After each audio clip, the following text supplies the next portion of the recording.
ఓం శాంతి 3/5/2024 సాకార ఈశ్వరీయ మధుర మహావాక్యాలు. మధురమైన పిల్లలారా, ఈ దుఃఖధామానికి జీవించి ఉండే విడాకులివ్వండి. ఎందుకంటే మీరు సుఖధామానికి వెళ్ళాలి. ప్రశ్న: తండ్రి పిల్లలకి ఇచ్చే ఒక చిన్న శ్రమ ఏది?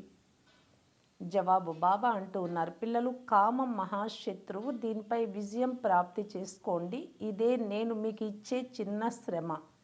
మీరు సంపూర్ణ పవిత్రంగా అవ్వాలి. పతితుల నుండి పావనంగా అనగా పరుస వేదిగా అవ్వాలి. పారసంగా అయ్యేవారు రాయిగా అవ్వలేరు. పిల్లలైన మీరిప్పుడు సుగంధ పుష్పాలుగా అయితే తండ్రి మిమ్ములను కనులపై కూర్చోబెట్టుకొని వెంట తీసుకెళ్తారు. ఓం శాంతి. ఆత్మిక తండ్రి ఆత్మిక పిల్లలకు అర్థం చేయిస్తూ ఉన్నారు. బ్రాహ్మణులైన మనమే మళ్ళీ దేవతలుగా అవుతాము అని పిల్లలు అర్థం చేసుకున్నారు. ఇది పూర్తిగా నిశ్చయం ఉంది కదా. టీచరు ఎవరినైతే చదివిస్తారో వారిని తప్పకుండా తన సమానంగా తయారు చేస్తారు. ఇది నిశ్చయమైన విషయం. కల్పకల్పము తండ్రి వచ్చి నరకవాసులమైన మనలను స్వర్గవాసులుగా తయారు చేస్తాను అని అర్థం చేయిస్తారు. ప్రపంచమంతటినీ తయారు చేయువారు ఎవరో ఒకరు ఉంటారు కదా. తండ్రి స్వర్గవాసులుగా తయారు చేస్తారు, రావణుడు నరకవాసులుగా తయారు చేస్తాడు. ఇప్పుడుండేది రావణ రాజ్యం, సత్యుగంలో ఉండేది రామరాజ్యం. రామరాజ్య స్థాపన చేయువారు ఉంటే రావణరాజ్య స్థాపన చేయువారు కూడా తప్పకుండా ఉంటారు. రాముడిని భగవంతుడు అని అంటారు.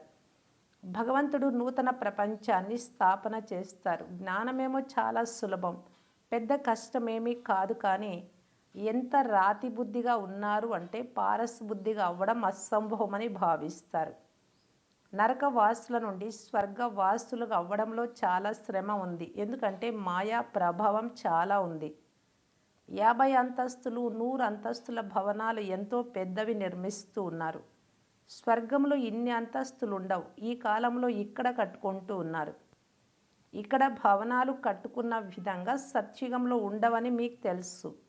ప్రపంచమంతా కలిసి చిన్న వృక్షంగా ఉంటుంది అంటే అక్కడ అంతస్తులు కట్టుకునే అవసరమే ఉండదు అని బాబా స్వయంగా అర్థం చేస్తూ ఉన్నారు.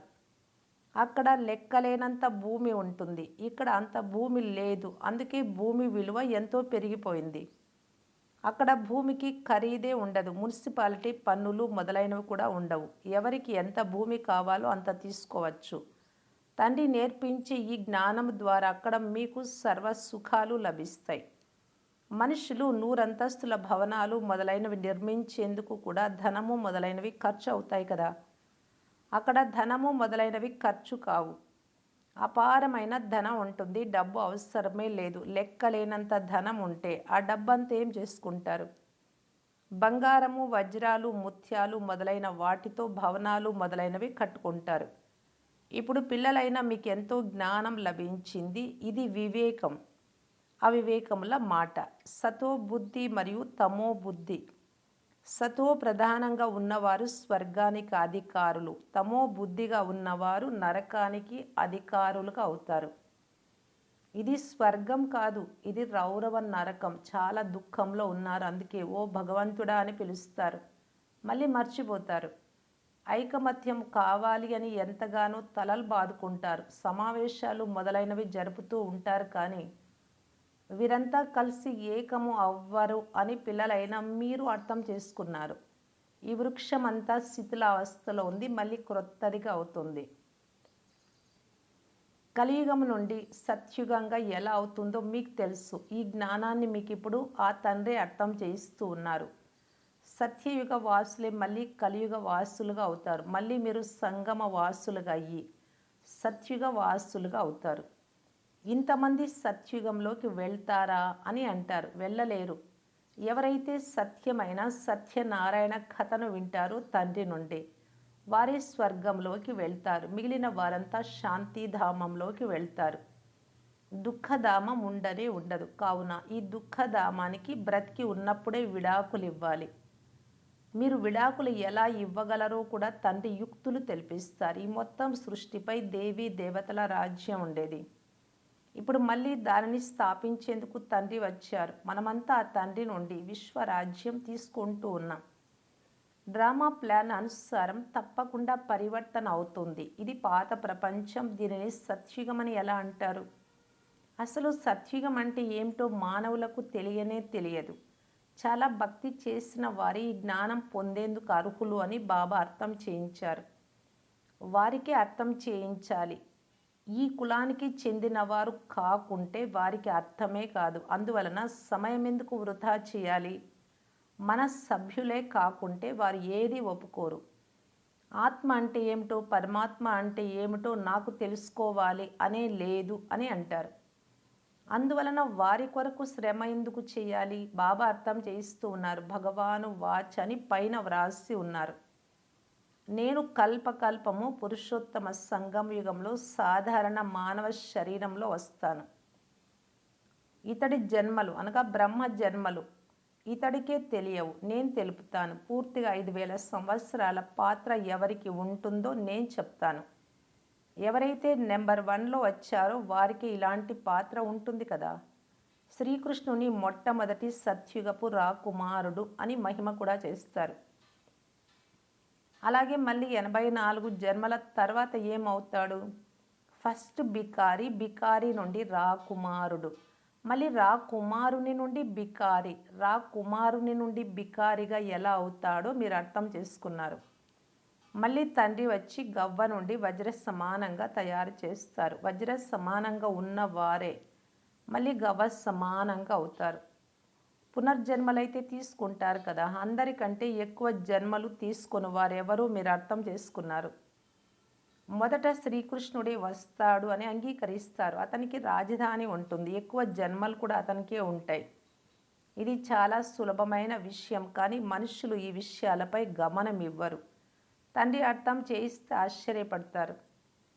మొదటి వారే చివరి వారు అవుతారు అని తండ్రి ఖచ్చితంగా తెలుపుతారు. ఫస్ట్లో వజ్ర సమానము, లాస్ట్ జన్మలో గవ్వ సమానము. మళ్ళీ వజ్ర సమానంగా అవ్వాలి, పావనంగా అవ్వాలి. ఇందులో కష్టం ఏముంది? పారలౌకిక తండ్రి ఆర్డినెన్స్ జారీ చేస్తూ ఉన్నారు. కామ మహాశత్రువు. మీరు ఎందుకు పతితులుగా అయ్యారు? వికారాలలోకి వెళ్ళినందున. అందుకే ఓ పతిత పావన రండి అని పిలుస్తారు. ఎందుకంటే తండ్రి ఏమో సదా పారస బుద్ధి కలవారు. వారు ఎప్పుడు రాతి బుద్ధిగా అవ్వరు. మొదటి నెంబర్ జన్మ తీసుకునే వారితోనే బాబాకు సంబంధం ఉంటుంది. దేవతలైతే చాలామంది ఉంటారు, కానీ మనుషులు ఏమీ అర్థం చేసుకోరు. క్రైస్తవులు క్రీస్తుకు 3000 సంవత్సరాల క్రితం స్వర్గం ఉండేది అని అంటారు. వారు చాలా కాలం గడిచిన తర్వాత చివరిలో వచ్చారు కదా. అందువలన వారికి శక్తి ఉంది. అందరూ వారి ద్వారా నేర్చుకునేందుకు వెళ్తారు. ఎందుకంటే వారి బుద్ధి తాజాగా ఉంటుంది. వృద్ధి కూడా వారిదే ఎక్కువగా జరుగుతుంది. సతో రజో తమో గుణాలలో వస్తారు కదా. అందరూ విదేశాల నుండి అన్నీ నేర్చుకుంటారు అని మీకు తెలుసు. సత్యుగంలో భవనాలు మొదలైనవి తయారయ్యేందుకు పెద్ద సమయం కూడా పట్టదు అని కూడా మీకు తెలుసు. ఒకరి బుద్ధిలోకి వచ్చింది అంటే ఇక వృద్ధి జరుగుతూ ఉంటుంది. ఒకటి తయారు చేసి తర్వాత దాని ద్వారా అనేకం తయారు చేస్తూ ఉంటారు. బుద్ధిలోకి వచ్చేస్తుంది కదా. సైన్స్ వారి బుద్ధి మీ వద్ద ఉన్నదంతా అయిపోతుంది. క్షణంలో భవనాలు నిర్మిస్తూ ఉంటారు. ఇక్కడ భవనాలు లేక మందిరాలు నిర్మించాలి అంటే 12 మాసాలు పడుతుంది. స్వర్గంలో ఇంజనీర్లు మొదలైన వారంతా చాలా చురుకుగా ఉంటారు. అది అయిందే స్వర్ణిమ యుగం. రాళ్ళు మొదలైనవి ఉండనే ఉండవు. మనం ఈ పాత శరీరాన్ని వదులుతాము, మళ్ళీ ఇంటికి వెళ్తాము అని ఇప్పుడు మీరు కూర్చొని ఆలోచిస్తూ ఉంటారు. అక్కడ నుండి సత్యుగంలో యోగ బలంతో జన్మ తీసుకుంటారు. పిల్లలకు సంతోషం ఎందుకు ఉండదు? చింతన ఎందుకు నడవదు? ఎవరైతే చాలా మంచి సేవాధారి పిల్లలు ఉన్నారో వారికి తప్పకుండా ఆలోచనలు నడుస్తూ ఉంటాయి. ఎలాగైతే వకీలు చదువు పాస్ అవుతూనే నేను ఇది చేస్తాను, అది చేస్తాను అని బుద్ధిలో ఆలోచనలు నడుస్తాయి కదా. మీరు కూడా ఈ శరీరాన్ని వదిలి ఇలా అవుతామని ఆలోచిస్తారు. స్మృతి ద్వారానే మీ ఆయువు వృద్ధి చెందుతుంది. ఇప్పుడు మీరు అనంతమైన తండ్రికి పిల్లలు. ఈ గ్రేడ్ చాలా ఉన్నతమైనది. మీరీశ్వరీయ పరివారానికి చెందినవారు. వారికి ఏ ఇతర సంబంధాలు లేవు. సోదర సోదరీల కంటే ఉన్నతం చేసేవారు. భాయి భాయి అని భావించాలి. అన్న అక్క అనే భావన కంటే కూడా సోదరాత్మలు అని. దీనిని చాలా అభ్యాసం చేయాలి. సోదరుని నివాసం ఎక్కడ? ఈ సింహాసనంపై అమరమైన ఆత్మ ఉంటుంది. భృకుటి మధ్యలో ఆత్మలో నివసించే ఈ సింహాసనము చెడిపోయింది. అన్నిటికంటే చెడిపోయింది మీ సింహాసనాలే. ఆత్మ ఈ సింహాసనంపై విరాజమానమై ఉంటుంది. భృకుటి మధ్యలో ఏముంది? ఇవి బుద్ధి ద్వారా అర్థం చేసుకునే విషయాలు. ఆత్మ నక్షత్రం వలె అత్యంత సూక్ష్మమైనది. నేను కూడా బిందువినేనని తండ్రి అంటున్నారు. నేను మీకంటే పెద్దగా ఏమీ లేను. మనము శివబాబా సంతానమని మీకు తెలుసు. ఇప్పుడు తండ్రి నుండి వారసత్వం తీసుకోవాలి. అందుకే స్వయాన్ని ఆత్మ భాయి భాయి అని భావించండి. తండ్రి మిమ్మలను సన్ముఖంలో చదివిస్తూ ఉన్నారు. పోను పోను ఇంకా ఆకర్షణ అవుతూ ఉంటుంది. ఈ విఘ్నాలు కూడా డ్రామా అనుసారం ఏర్పడుతూ ఉంటాయి. ఇప్పుడు తండ్రి చెప్తున్నారు, మీరు పతితులుగా అవ్వరాదు. ఇది నా ఆజ్ఞ. ఇప్పుడు ఇంకా తమో ప్రధానమైపోయారు. వికారాలు లేకుండా ఉండలేరు. ప్రభుత్వం వారు సారాయి తాగరాదు అని చెప్తున్నా తాగకుండా ఉండలేరు. మళ్ళీ వారికే సారా తాపించి ఫలానా చోట బాంబు సహితంగా వెళ్ళి పడమని ఆదేశం ఇస్తారు. అంటే మానవ బాంబు అంటారు కదా, దాని గురించి బాబా తెలియజేస్తున్నారు. ఎంత నష్టం జరుగుతుంది. మీరు ఇక్కడ కూర్చొని విశ్వానికి అధికారులుగా అవుతారు. వారు అక్కడ కూర్చొనే పూర్తి విశ్వాన్ని నాశనం చేసేందుకు బాంబులు వేస్తారు. ఎంత సంఘర్షణ ఉంది. మీరు ఇక్కడ కూర్చొని తండ్రిని స్మృతి చేసి విశ్వానికి అధికారులుగా అవుతారు. ఎలాగైనా సరే తండ్రిని తప్పకుండా స్మృతి చేయాలి. ఇందులో హఠయోగము లేక ఆసనాలు మొదలైనవి వేసే మాటే లేదు. బాబా ఏ కష్టము నివ్వరు. ఎలాగైనా కూర్చోండి. కేవలం మేము మీ అత్యంత ప్రియమైన సంతానము అని స్మృతి చెయ్యండి. వెన్న నుండి వెంట్రుక తీసినంత సులభంగా మీకు చక్రవర్తి పదవి లభిస్తుంది. సెకండ్లో జీవన్ముక్తి అని మహిమ చేస్తారు. ఎక్కడ కూర్చున్నా తిరిగినా తండ్రిని స్మృతి చేయండి. పవిత్రం అవ్వకుండా ఎలా వెళ్తారు? పవిత్రంగా అవ్వకుంటే శిక్షలు అనుభవించాల్సి వస్తుంది. ధర్మరాజు వద్దకు వెళ్ళినప్పుడు అందరి లెక్కాచారాలు సమాప్తం అవుతాయి. ఎంత పవిత్రంగా అయితే అంత ఉన్నత పదవి పొందుతారు. అపవిత్రంగా ఉంటే ఎండిపోయిన రొట్టె తినాల్సి వస్తుంది. తండ్రిని ఎంత స్మృతి చేస్తారో అంత పాపాలు నశిస్తాయి. ఇందులో ఖర్చు మొదలైన మాటలేవి ఉండవు. భలే ఇంట్లో ఉంటూనే తండ్రి నుండి మంత్రం తీసుకోండి. ఇది మాయను వశపరుచుకునే మన్మనాభవ మంత్రం. మనస్సును బాబా పైన ఉంచడం. ఈ మంత్రము లభించిన తర్వాత భలే ఇంటికి వెళ్ళండి. నోటితో ఏమీ అనకండి. బాబా మరియు చక్రవర్తి పదవిని స్మృతి చేయండి. తండ్రిని స్మృతి చేసినందున మనము సతో ప్రధానంగా అవుతాము అని. పాపాలు తొలగిపోతాయి అని మీకు తెలుసు. బాబా బ్రహ్మబాబా తన అనుభవం కూడా వినిపిస్తారు. భోజనం తినేందుకు కూర్చుంటాను. బాబా స్మృతి చేసి తినాలి అనుకుంటాను. వెంటనే మర్చిపోతాను. ఎందుకంటే ఎన్ని విషయాలు అంత తల దూర్చాల్సి పడుతుంది అని గాయనం ఉంది కదా. ఎంతో గమనం ఇవ్వాలి. ఫలానా ఆత్మ చాలా సేవ చేస్తుంది, తనను స్మృతి చెయ్యాలి. సేవాధారి పిల్లలను చాలా ప్రేమిస్తారు. ఈ శరీరంలో విరాజమానమై ఉన్న ఆత్మను స్మృతి చేయమని మీకు కూడా చెప్తున్నారు.